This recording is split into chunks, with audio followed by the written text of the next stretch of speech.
ସକାଳୁ ସକାଳୁ ମୋ ସ୍ୱାମୀ ହଂସରା ମୋ ନଣନ୍ଦ ମାଷ୍ଟର ଅଛନ୍ତି ଯାଇଥିଲେ ଛାଡ଼ିବାକୁ। ଆସିଲା ବେଳକୁ ଜଗାକୁ ଦେଖିଲେ ପୁରା ଫାଙ୍କା ଅଛି। କହିଲେ ମିଲୁ ଜଲ୍ଦି ସମସ୍ତେ ବାହାରି ପଡ଼, ଆମେ ଆଜି ଜଗାଙ୍କୁ ଦର୍ଶନ କରି ଆସିବା। ପୁରୀ ତ ଯାଇପାରିଲେନି, ହେଲେ ରଣପୁର ତ ଯାଇପାରିବା। ସେଥିପାଇଁକା ମୁଁ ରାନୁଙ୍କୁ କହିଥିଲି ତମେ ବାହାର। ରାନୁ କହିଲା ନାଇଁ ମାମା ମୋତେ ଟିକେ ଭଲ ଲାଗୁନି, ମୁଁ ଯାଇପାରିବିନି, ତମେ ଆଜି ଯା। କିନ୍ତୁ ମୁଁ କହିଥିଲି ତମ ମମିକି ଫୋନ୍ କର। ଆଉ ରାନୁ ମମିକି ଫୋନ୍ କରିଦେଇଥିଲୁ, ସେ ଆଉ ଆଈଙ୍କି ତାଙ୍କର ସେମାନେ ବାହାରିକି ଥିଲେ। ଆଉ ମୋ ସ୍ୱାମୀ ଆଉ ମୁଁ ଆମେ ଆମେ ବାହାରିକି ପଳେଇଲୁ ଆଜି। ରଣପୁରରେ ପହଞ୍ଚିଲା ଆସି ବେଶୀ ତ ଗହଳି ନଥିଲା, ଦେଖିପାରୁଥିବେ ଭିଡ଼ିଓକୁ ଦେଖିଲେ। ଲାଇନରେ ଠିଆ ହେବାକୁ ଦେଖନ୍ତୁ ପଡ଼ିଥିଲା ଏତେ ସାରା। କେହି କେହି ତ ପାଖାପାଖି ଗଳିକି ପଶିକି ଯାଇକି ଦେଖିଦେଉଥିଲେ। କିନ୍ତୁ ଠାକୁର ଦର୍ଶନ କରିବାକୁ ହେଲେ ଲାଇନରେ ଠିଆ ହେଇ କଷ୍ଟ କରିକି ଦେଖିବାକୁ ପଡ଼ିବ। କିନ୍ତୁ ଆମର ଭାଗ୍ୟ ଅଛି ଠାକୁରଙ୍କୁ ଦେଖିବାକୁ।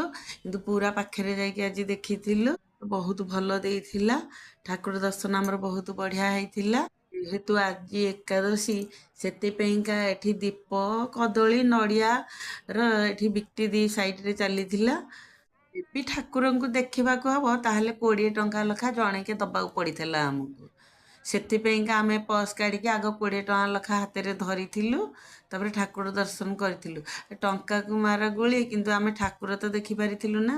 ଦୁଇ ଠାକୁର ଦେଖିବା ପରେ ପରେ ଆଉ ଆମର ଗୋଟେ ଠାକୁର ବଡ଼ ଭାଇ ବଳରାମଙ୍କୁ ଆମେ ଦେଖିବା ବାକି ଥିଲା। ସେଇ ଟାଇମରେ ଆମକୁ ଝିପି ଝିପି ଟିକେ ବର୍ଷା ହେଇଯାଇଥିଲା। ଆମେ ଟିକେ ଟିକେ ଓଦା ହେଇଯାଇଥିଲୁ, ବେଶୀ ଓଦା ହେଇନୁ। କିନ୍ତୁ ଆମେ ବାହାରି ପଡ଼ିଥିଲୁ, ଠାକୁର ଯାଇକି ମନ୍ଦିରଠି ପାଇଯାଇଥିଲେ। ଭଲରେ ଆମର ଦର୍ଶନ ହେଇଯାଇଥିଲା। ଭିଡ଼ିଓଟି ଯଦି ଭଲ